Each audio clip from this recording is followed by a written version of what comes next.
नमस्कार. नमस्कार. आज आपण आलेलो आहे खुर्सापार गाव, तालुका काटोल आणि जिल्हा नागपूर. हे आजूबाजूचे जे पूर्ण गाव आहेत हे झेंडू फुल शेतीसाठी प्रसिद्ध असे गाव आहे. आणि इथेच एक आपल्यासोबत प्रसिद्ध असे शेतकरी आहे आमचे काकाजी योगेश गोतमारे पाटील. आणि यांच्याकडे आता झेंडूची लागवड झालेली आहे, तुम्ही पाहू शकता. पूर्ण यावर्षी आपली टोटल लागवड किती आहे? Total 10 acre. 10 एकरमध्ये लागवड आहे. म्हणजे खूप मोठ्या प्रमाणात यावर्षी लागवड काकाजींनी केलेली आहे. मागच्या वर्षी पण होती आणि यावर्षी पण. तर काकाजी, तुम्ही जे सुरुवातीपासून जसं झेंडूची लागवड करता त्यामध्ये जे तुम्ही जसं लागणारे खतं आहे, औषधे आहे, त्यानंतर ड्रीपने सोडणारी विद्राव्य खतं आहे, याचं जे मार्गदर्शन करत असता तर ते कशा पद्धतीत करता तुम्ही?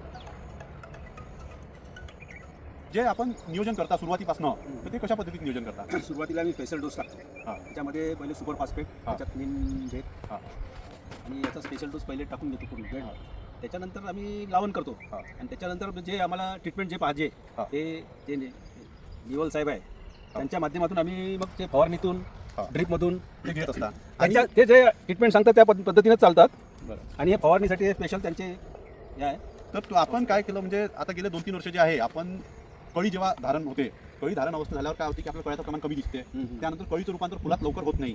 तो एक जे राहते आपल्याला चॅलेंज, त्या चॅलेंजसाठी आपण गेले 2-3 वर्ष हे कॅल्बा प्लस आणि आणि क्वांटिटी याचे जे स्प्रे घेत आहे. त्याचा स्प्रेस केला याच्यावर आता. हां. म्हणजे आता जवळपास 15 दिवस झाले. हां. 15 दिवसाच्या आधी हा फवारा झाला. हां. त्याच्यापासून असा आम्हाला म्हणजे फ्लॅश जास्त वाढला, फुटवे वाढले. हां. फुटवे पण वाढले, कळ्याची संख्या वाढली, फुलाची संख्या वाढली. हो हो. बरोबर. तर या आणि जे ॲग्रिशियाचे त्याच्यामुळे- उत्पादनं तुम्ही यूज करत आहे, हो ॲग्रिशियाचंच वापरतो आम्ही सर्व.